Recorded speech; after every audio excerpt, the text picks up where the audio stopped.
Nós temos duas pautas hoje. Nós vamos falar sobre ginecologia e obstetrícia. Já está na linha conosco o Dr. Breno Acauã, ele que é da Associação Brasileira de Obstetrícia e também de Ginecologia, é o presidente da Associação do Rio Grande do Sul, está na linha conosco. Hoje acontece um grande evento em Porto Alegre. Dr. Breno, está nos ouvindo bem? Bom dia. Sim, bom dia, tudo bem? Tudo bem com você? Tudo bem, bom dia a teus ouvintes aí também. E eu quero saudar aqui no estúdio, doutor, está a Daniela Greff, que é psicóloga, e o doutor Jesus do Conto, que é psiquiatra infantil. Nós vamos falar daqui a pouquinho, doutor, sobre esse mundo moderno. Hoje o nosso jornal Gazeta do Sul fez 2 páginas aí, com o título Vamos conversar mais com os nossos jovens sobre saúde mental. Porque esse mundo digital, ele nos causa muita preocupação hoje. Falar em mundo digital, doutor, eu sei que aí em Porto Alegre hoje está acontecendo um congresso de ginecologia e obstetrícia sobre falar qual é emergência e urgência em se falar de ginecologia. Isso aí. É um fórum, isso. E o que está acontecendo? Qual é o debate principal?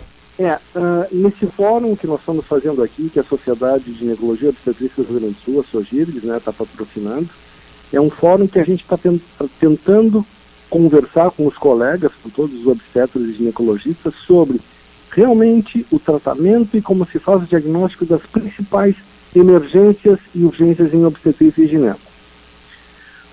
Dentre esses dos temas abordados aqui, a gente nós não conseguimos abordar com todos os temas, tá? Uhum. Então, atualmente, assim, nós estamos mais focados nas partes que realmente matam as pacientes, infelizmente, né?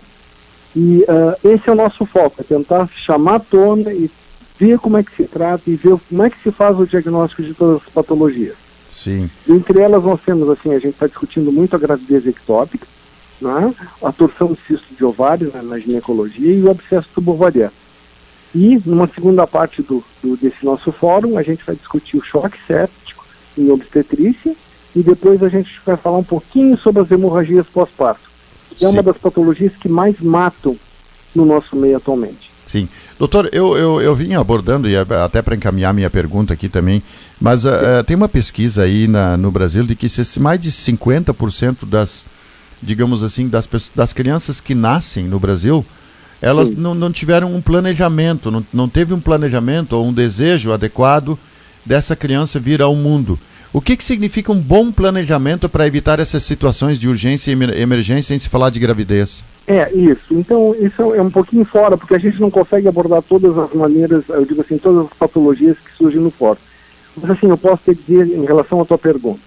Toda gravidez que ela é planejada, né? Uhum. O que é o planejamento? Normalmente se faz uma consulta pré-concepção, isto é, antes da concepção dessa paciente, se identificam algumas patologias que ela eventualmente tenha, né? Sim. E inclusive a gente faz uma profilaxia com ácidos fólicos, enfim, com determinadas substâncias que vão prevenir as malformações. Certo? Certo. Então isso é importante, né? É importante.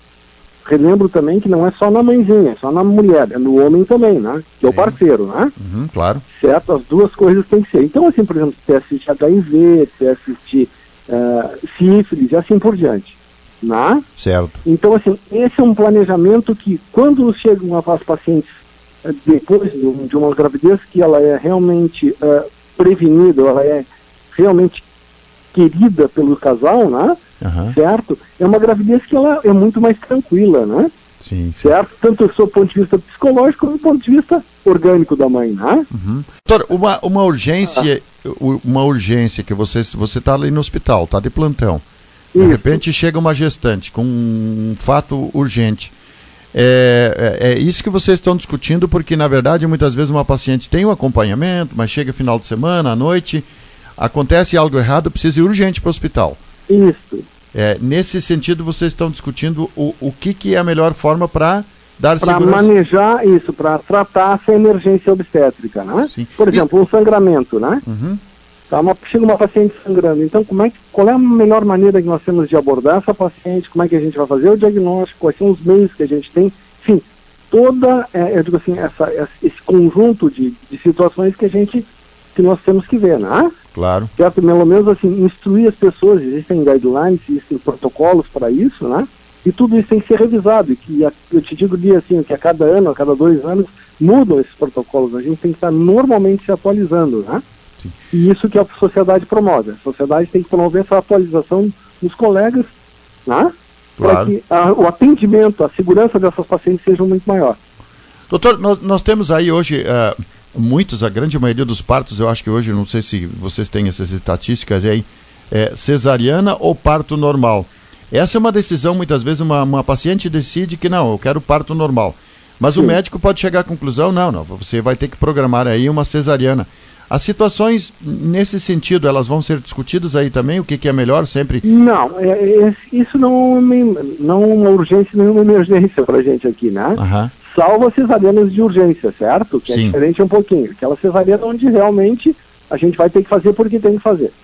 Por exemplo, o nenenzinho está atravessado dentro da barriga, uma placenta que eu tenho próximo de um colo, ou recobrindo o colo, a passagem do nenenzinho sobre o colo. Aí eu não tenho como ter uma outra opção a não ser uma cesariana, né? Sim.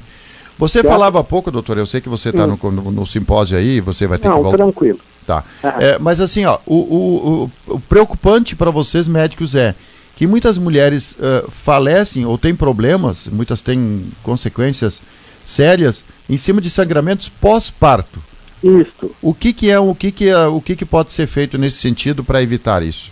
Então assim, existem algumas coisas que a gente tem que, pelo menos assim, planejar ou até fazer uma profilaxia de sangramento pós-parto, né? Existem algumas mulheres que apresentam uma hiperdistensão, um útero muito grande, uma gravidez, um nenê grande, uma gestação gemelar, enfim, muitos nenês. Essas pacientes, estou te dando exemplo, de pacientes que têm uma probabilidade, uma possibilidade de me apresentar um sangramento pós-parto. Não necessariamente aquela que tem o primeiro filho, que seja um nenê pequeno, que não possa apresentar. Às vezes eu digo, é uma caixinha de surpresa, né? Uhum. A gente tem que estar preparado para tudo, né? Sim. Então, assim, o que nós fizemos? Primeira coisa é tentar fazer, ou voltar para essas pacientes, ou ter mais atenção nessas pacientes em que têm essas características que possam apresentar esse sangramento pós-parto. Esse é o ponto básico. Segundo, existem procedimentos que a gente pode fazer durante ou logo depois do parto, por exemplo, uma ocitocina intramuscular. Isso é um padrão, assim, um nível de evidência muito grande no mundo, né, que isso previne a hemorragia pós-parto, né? E assim por diante, uma tração adequada da placenta, e enfim, um parto não muito demorado, são coisas que nós podemos prevenir, ou a gente pode minimizar esse sangramento pós-parto. Sim. Mas eu te diria assim, que no nosso meio, que infelizmente o sangramento pós-parto, ele eu digo assim, é a patologia que mais mata no Brasil atualmente. Doutor, para a gente terminar, eu sei que você tem compromisso aí, para nós falarmos para as futuras gestantes ou as atuais, as pessoas, a gestante pode evitar uma urgência e emergência? Muitas dessas situações são criadas por descuido ou são geneticamente produzidas? Eu não te diria geneticamente produzidas, são situações onde que elas se apresentam. Eu não tenho um exame que vai me marcar que aquela paciente vai fazer isso, está me entendendo? Uhum. Né? O que eu aconselho às mulheres, né? É assim, é sempre fazer um pré-natal adequado com o seu obstetra, né? Fazer um pré-natal adequadamente, ter suas consultas mensais ou menos, né? Certo de tudo isso, fazer seus exames de rotina que a gente tem, que estão preconizados, eu digo, sempre no período certo, né? Certo. E na hora do parto é importante que tenha uma boa equipe que atenda, né? Que esteja assim, eu digo, ligado nesse tipo de patologia, né? Sim. Certo? Com todas as prevenções e tudo mais. Claro que, por exemplo, a infraestrutura dos hospitais, que muitas vezes no nosso interior a gente não tem, que são bancos de sangue, né? Certo? Às vezes tu não tem nenhuma equipe de obstetras assim, de plantão para atender essas pacientes, então anestesistas de urgência, enfim, às vezes é meio complicado, né?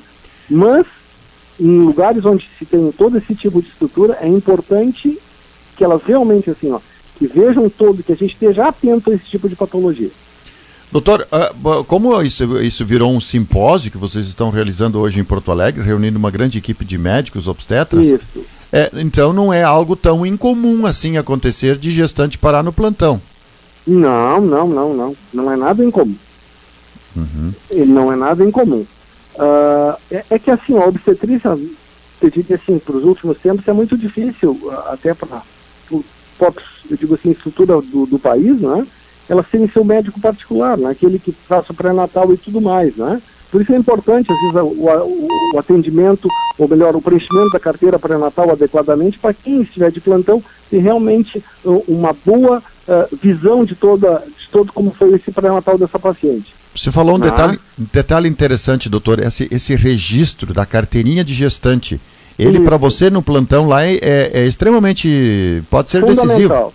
É fundamental, porque eu tenho uma visão de como foi a evolução do pré-natal dessa senhora. Sim. Se ela fez adequadamente, se ela não fez, qual é o peso dela, qual é o tamanho de neném, enfim.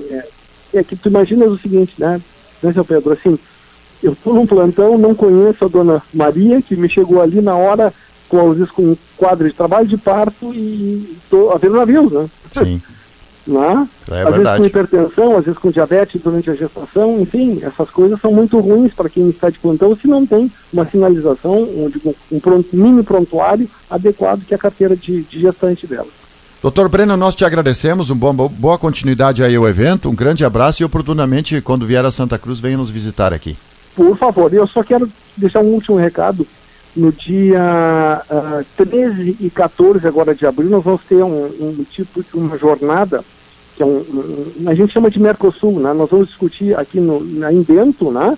Lá no Spa do Vinho, estão todos convidados, os colegas, se quiserem participar. Onde é que vai ser, doutor? No Spa do Vinho, em Bento Gonçalves. Tá. Isso está no site da Sogirgs, é Sogirgs, né? www.sogirgs.org.br. Vai ser um encontro de vários países, de médicos de vários países. Vem gente de fora, vem de São Paulo, de Rio, né, para nos palestrar também, né? Certo? E depois, no mês de agosto, nós vamos ter no início de agosto, primeira semana de agosto, nós temos o Congresso Gaúcho de Ginecologia e Obstetrícia. 13 e 14 de abril. E 70 anos da Sogirgs, isso é importante, da sociedade. Vai ser lá em Bento Gonçalves, né? Não, o gaúcho vai ser em Porto Alegre, esse que nós vamos fazer o Mercosul, que é em Bento Gonçalves. É uma sexta e um sábado. Isso. Tá bom, doutor? Tá bom, então. Um abraço para a Paulinha aí, que sempre nos manda boas pautas. Tá bom, muito obrigado pela oportunidade de falar para vocês aí. Tá bom, tá aí o doutor Breno Acauã, que é médico ginecologista e obstetra, ele que é o presidente da associação aqui do Rio Grande do Sul de obstetrícia e também de ginecologia.